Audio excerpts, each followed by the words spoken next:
നിങ്ങളുടെ favourite shows ഇനി ഒരിക്കലും മിസ്സാവില്ല. ഇപ്പോൾ C5 കാണും നിങ്ങളുടെ ഫേവറേറ്റ് ഷോസ് തികച്ചും സൗജന്യമായി. ഇതെന്താ? ഒരു സാരിയാ. സാരിയോ? എനിക്ക് സാരിയൊന്നും വേണ്ട.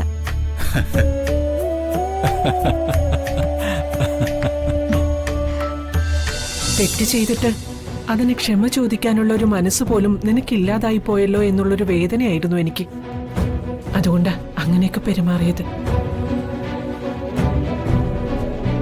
ജഗനോട് മനസ്സു തുറന്ന് കുറ്റസമ്മതം നടത്തിയപ്പോ എല്ലാം തീർന്നു മോളെ. ഇപ്പോഴാ അമ്മയ്ക്ക് സമാധാനായേ.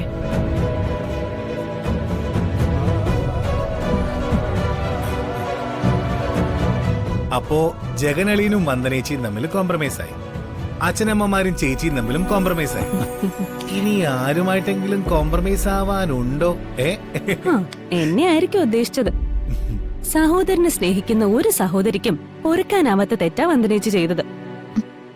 അതിന്റെ നീരസം എനിക്കുണ്ടായിരുന്നു. പക്ഷേ ചേച്ചി ഏട്ടനോട് ക്ഷമ പറഞ്ഞ സ്ഥിതിക്ക് ഞങ്ങൾ തമ്മിലും കോംപ്രമൈസ് ആയി.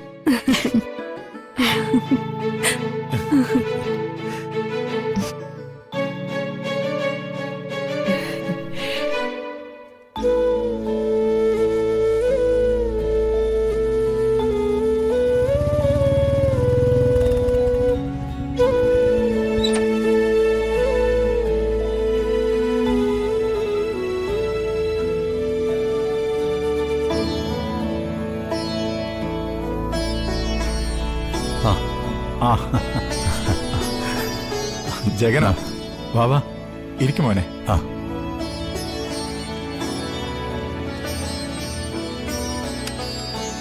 അച്ഛനിരിക്കും. ജഗനെ ഒന്ന് കാണാനിരിക്കായിരുന്നു. എന്താച്ചാ വിശേഷിച്ച് വല്ലതും? ജഗനോട് വന്ദന ചെയ്ത ബുദ്ധിമോശം കൊണ്ട് ഞങ്ങളൊക്കെ വളരെ വിഷമത്തില. എങ്ങനെ ജഗന്റെ മുഖത്ത് നോക്കുന്നുള്ള ആശങ്കയില. അപ്പോഴാ വന്ദന മോന്റെ മുന്നിൽ വന്ന് മാപ്പ് പറഞ്ഞു എന്നുള്ള വിവരം അറിഞ്ഞത്. അതോടെ കുറച്ചൊരു സമാധാനമായി എന്ന് പറഞ്ഞാൽ മതിയല്ലോ. മോൻ ഈ വീട്ടിലേക്ക് വരില്ലെന്നാ ഞങ്ങൾ ആദ്യം കരുതിയത്. എന്തായാലും വന്നല്ലോ, ആശ്വാസമായി. ഹേയ്, അച്ഛനങ്ങനെ ടെൻഷൻ അടിക്കേണ്ട ഒരു കാര്യമില്ല. കാലിന് സ്വാധീനമില്ലാത്തൊരു കുട്ടി ബൈക്കിൽ നിന്ന് വീണെന്ന് കൂടി കേട്ടാ ഏതമ്മയ്ക്കാ അത് സഹിക്കാൻ കഴിയുക? കുട്ടിയോടുള്ള അമിത വാത്സല്യം കൊണ്ട് വന്ദനയ്ക്കൊരു കൈബദ്ധം പറ്റി, അത്രേ ഉള്ളൂ. അത്ര ലാഘവത്തോടെ ആ സംഭവത്തെ കാണാനുള്ള മനസ്സും അറിവും എനിക്കുണ്ടെന്ന് അച്ഛൻ ഓർക്കണം.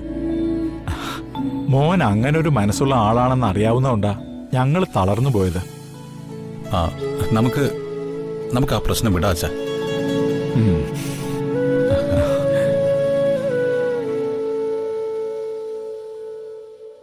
അല്ല, ഇതെന്താ? ഇതേ ഒരു സാരി ഹരിതയ്ക്ക് കൊടുക്കാനുള്ളതാ. ഓ, ഹരിതേ, ഞാൻ വാഷ്റൂമിലായിരുന്നു. എന്താ? നോക്ക്, ജഗൻ വന്നത് കണ്ടില്ലേ?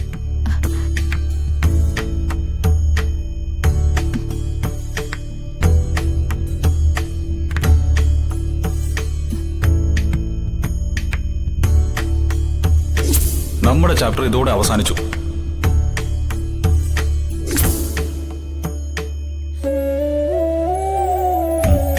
ഇതെന്താ?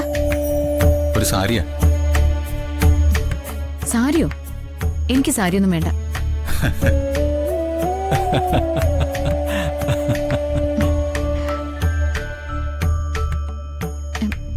എന്റെ ആവശ്യത്തിനുള്ള സാരിയൊക്കെ ഇവിടെയുണ്ട്.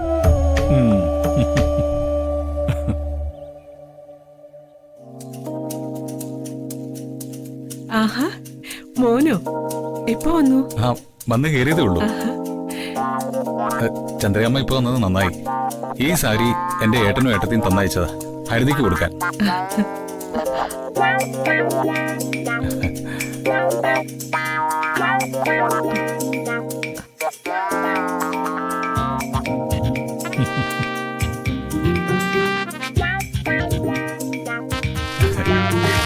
ഇത് ചന്ദ്രയമ്മ തന്നെ ഹരിതയെ ഏൽപ്പിച്ചാ മതി.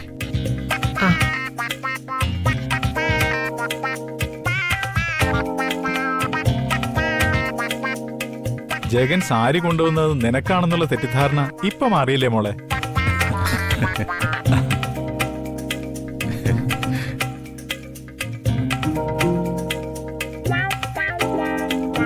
അത് വന്ദനയെ ചുണ്ടി പിടിപ്പിക്കാൻ വേണ്ടി ഞാനൊരു നമ്പർ ഇട്ടതല്ലേ.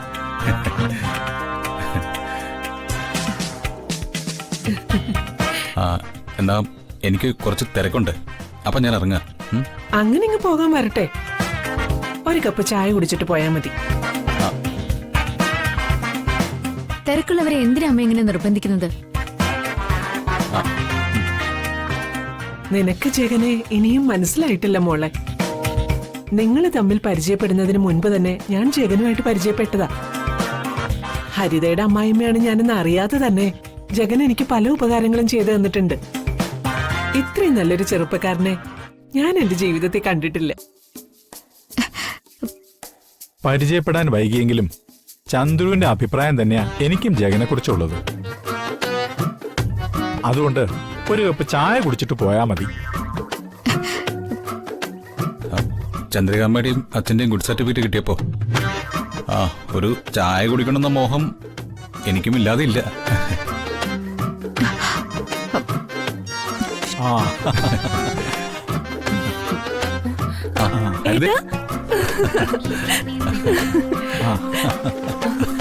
എല്ലാരും കൂടി എന്തോ വലിയ ചർച്ചയിലായിരുന്നു തോന്നല്ലോ. ജഗൻ വന്നത് വെറും കൈയോടെ അല്ല. നിന്റെ മൂത്ത ചേട്ടനും നാത്തൂനും കൂടി നിനക്കൊരു സമ്മാനം കൊടുത്തയച്ചിട്ടുണ്ട്, ഒരു സാരി. ദാ.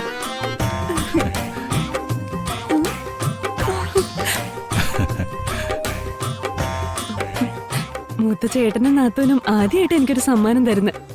എനിക്ക് വളരെ സന്തോഷമായെന്ന് ഏട്ടൻ അവരോട് പറയണം. പറഞ്ഞേക്കാം. മോളെ, ജഗൻ ഒരു കപ്പ് ചായ ഉണ്ടാക്കി കൊണ്ടുവാ. പെട്ടെന്ന് വേണം. ഞാൻ തന്നെ ചായ ഇടണോ? വേണം.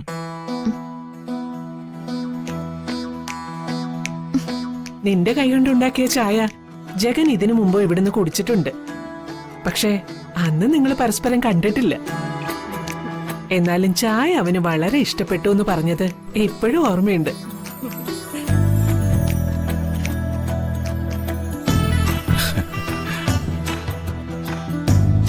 അതുകൊണ്ടാ നീ തന്നെ ചായ ഉണ്ടാക്കണമെന്ന് ഞാൻ പറഞ്ഞത്.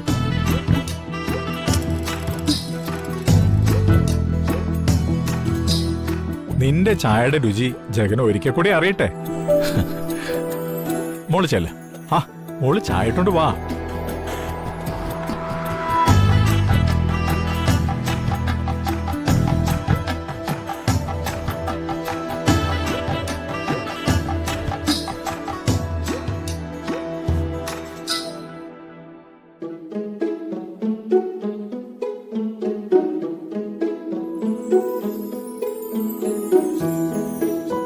ആ സാരി അയാളുടെ ചേട്ടനും ചേട്ടത്തെയും കൊടുത്തയച്ചതല്ല.